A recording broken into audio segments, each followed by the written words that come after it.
President Biden set to address the nation tonight from the Oval Office for the first time since abruptly dropping out of the presidential race. What will your message be tomorrow night? The president returning to the White House Tuesday after recovering from COVID, the first public sighting since his weekend bombshell. A White House official telling NBC News the president will explain his decision to exit the race. Marking her presidential campaign debut in Wisconsin, Vice President Kamala Harris walking out to Beyoncé's hit Freedom. Harris now the de facto Democratic nominee, accusing former President Trump of looking to take the country backwards, while comparing herself, a former prosecutor, to Mr. Trump, a convicted criminal. I took on perpetrators of all kinds.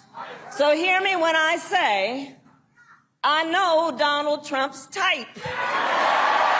The two top Democrats in Congress, Chuck Schumer and Hakeem Jeffries, the latest to endorse her candidacy.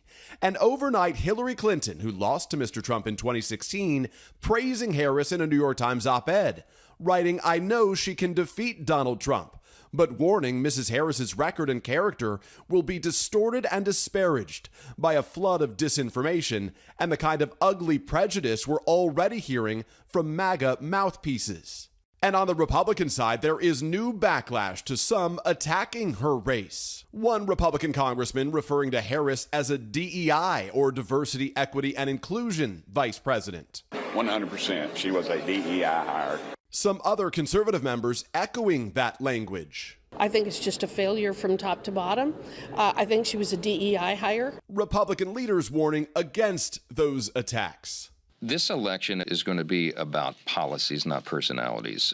This is not personal with regard to Kamala Harris, and her ethnicity or her gender have nothing to do with this whatsoever. Meanwhile, old video of Mr. Trump's running mate, J.D. Vance, is resurfacing, referring to Harris and other prominent Democrats as, quote, the childless left. We're effectively run in this country via the Democrats, via our corporate oligarchs, by a bunch of childless cat ladies who are miserable at their own lives and the choices that they've made.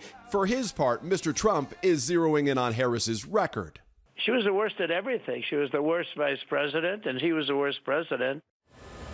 And overnight, the Trump campaign filed a complaint with the Federal Election Commission over the transfer of tens of millions of dollars in campaign cash from Biden to Harris, calling it a, quote, brazen money grab. But campaign finance experts that NBC has consulted with say because Harris's name was on the original paperwork, she would be able to take over those funds.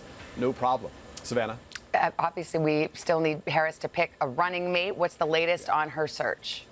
Well, I'll tell you what I'm hearing. The VP vetting process usually takes months. Of course, the campaign, the Harris campaign is going to have to do this within weeks. I'm told likely before the party's virtual roll call on August 7th. Multiple sources familiar with the current list tell NBC News at least 5 candidates have already received vetting materials. Governors Roy Cooper of North Carolina, Josh Shapiro of Pennsylvania, Tim Walz of Minnesota. You see Michigan's Gretchen Whitmer as well, who has already said that she's only interested in her current job for now. Also, Arizona Senator Mark Kelly. And a source late last night, Savannah, told me that Kentucky's Governor Andy Beshear is also being actively considered. One other name in the mix, we are told, is the Transportation Secretary, Pete Buttigieg, who would not need the same vetting as he is already a member of President Biden's cabinet. Savannah. All right, Peter, thank you. And of course, NBC News will bring you live coverage tonight of President Biden's Oval Office address to the nation. We'll be with you at 8 o'clock Eastern tonight on NBC and streaming on NBC News Now. Turning now to another high-profile speech in Washington. Hey, thanks for watching. Don't miss the Today Show every weekday at 11 a.m. Eastern, 8 Pacific on our streaming channel, Today All Day. To watch, head to today.com/allday or click the link right here.